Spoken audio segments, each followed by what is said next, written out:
¿Alguna vez te has preguntado quiénes son las personas que no entrarán en el reino de Dios? ¿Cuáles son los comportamientos, actitudes y elecciones que te mantienen alejado de la presencia divina?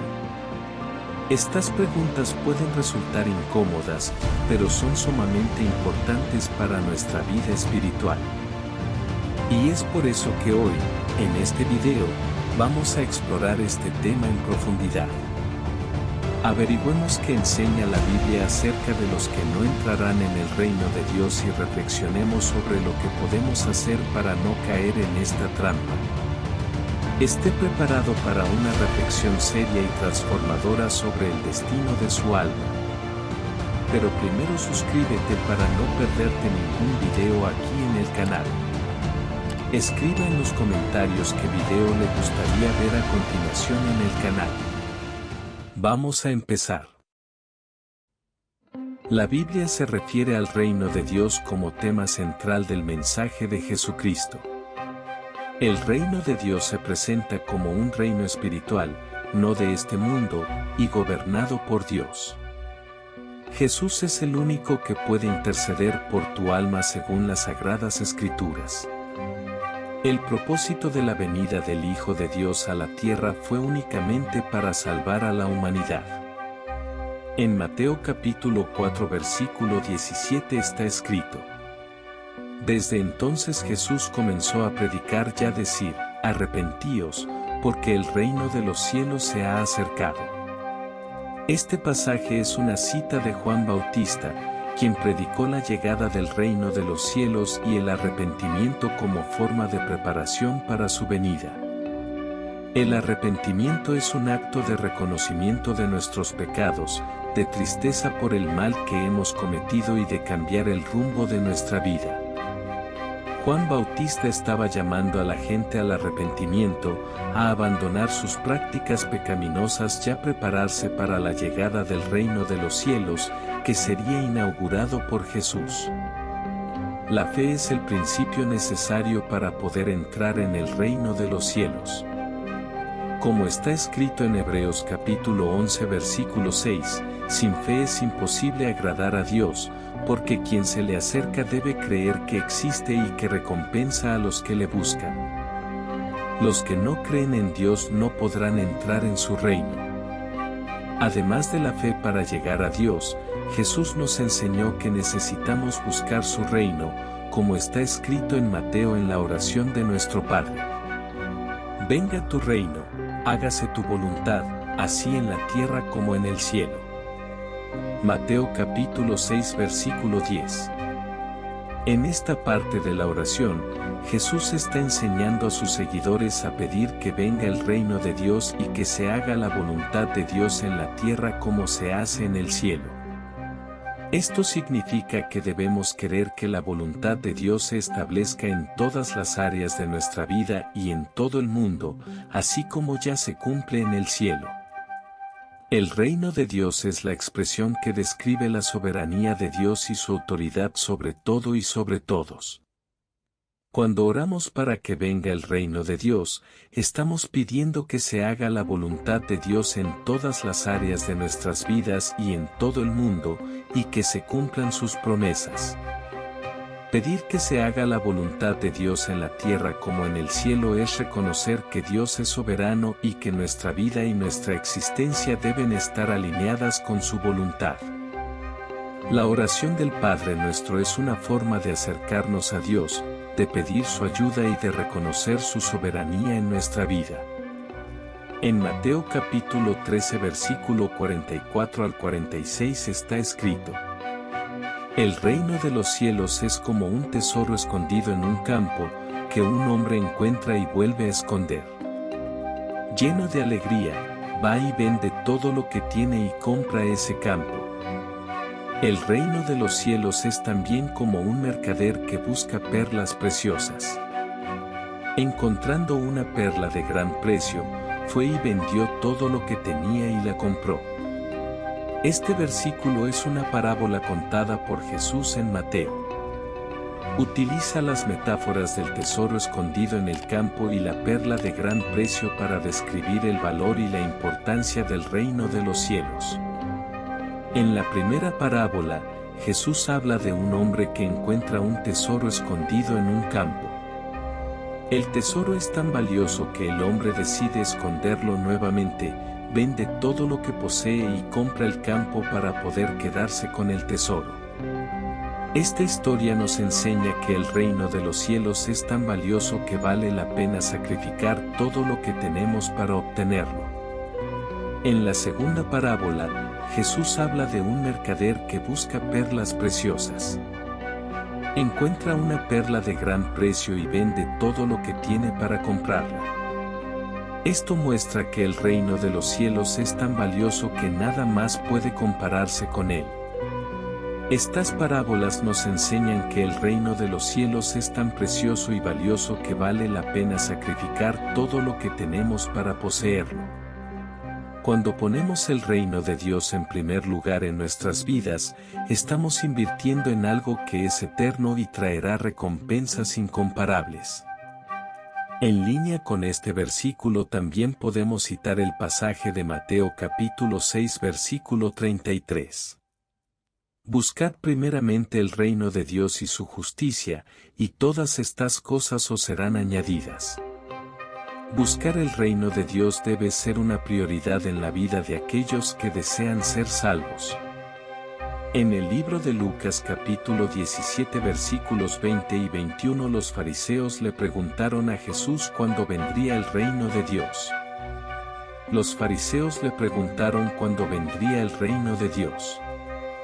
Jesús respondió, el reino de Dios no viene visiblemente, ni la gente dirá, ya está aquí, o, allí está, porque el reino de Dios está dentro de vosotros. Los fariseos esperaban que Jesús respondiera con una señal visible o un evento tangible.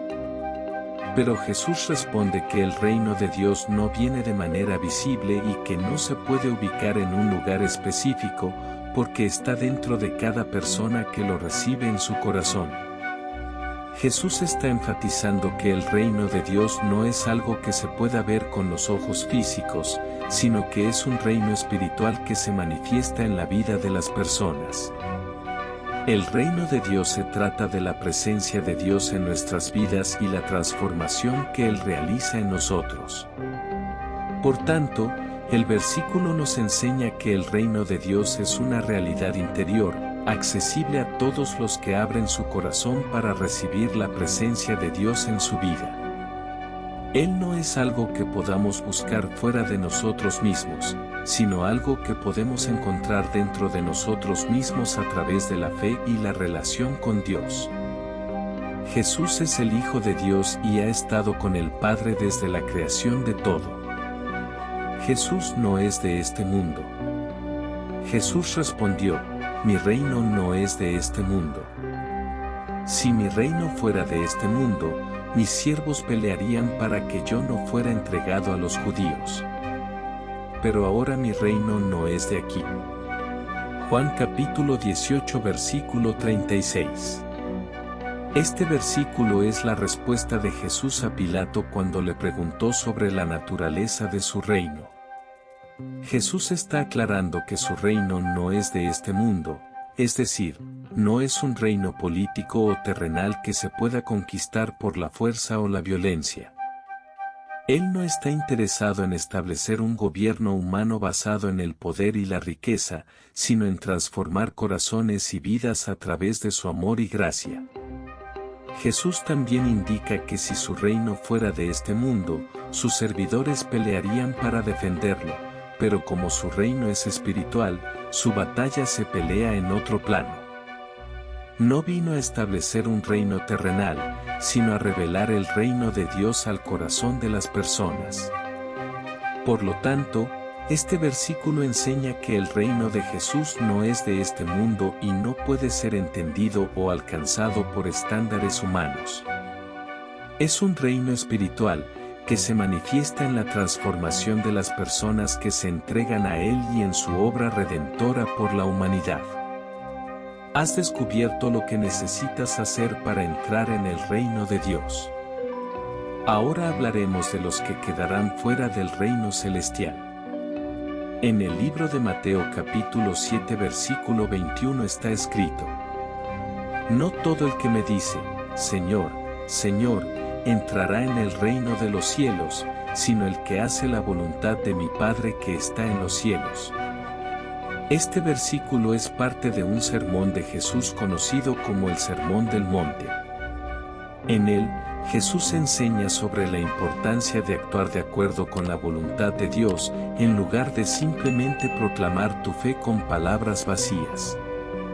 El pasaje destaca que no basta con declararse cristiano o reconocer a Jesús como Señor y Salvador para entrar en el reino de los cielos, sino que también hay que hacer la voluntad de Dios.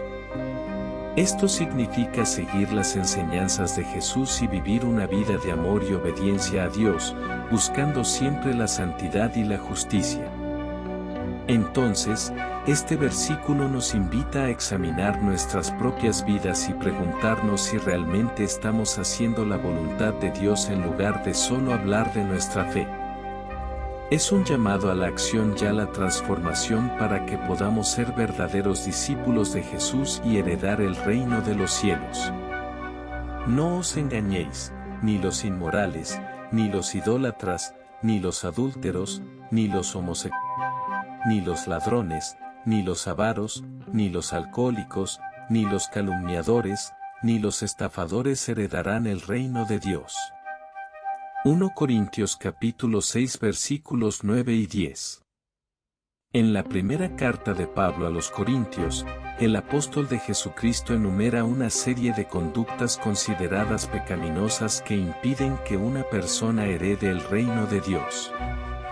Pablo señala que ni los inmorales, personas que viven sexualmente indecentemente, ni los idólatras, que adoran dioses falsos, ni los adúlteros, que engañan a sus cónyuges, ni los homosexuales, que practican relaciones sexuales con personas del mismo sexo, ni los ladrones, avaros, alcohólicos, calumniadores y estafadores, tendrán lugar en el reino de Dios.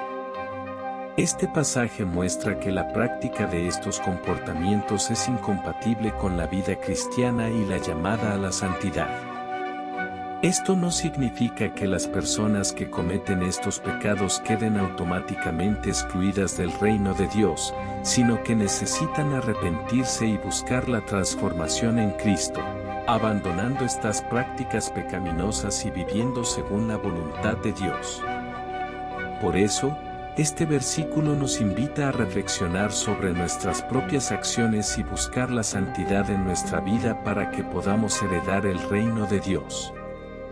En el libro de Apocalipsis capítulo 21 versículo 8 está escrito: Pero los cobardes, los incrédulos, los depravados, los homicidas, los fornicarios, los hechiceros, los idólatras y todos los mentirosos, tendrán su lugar en el lago de fuego que arde con azufre.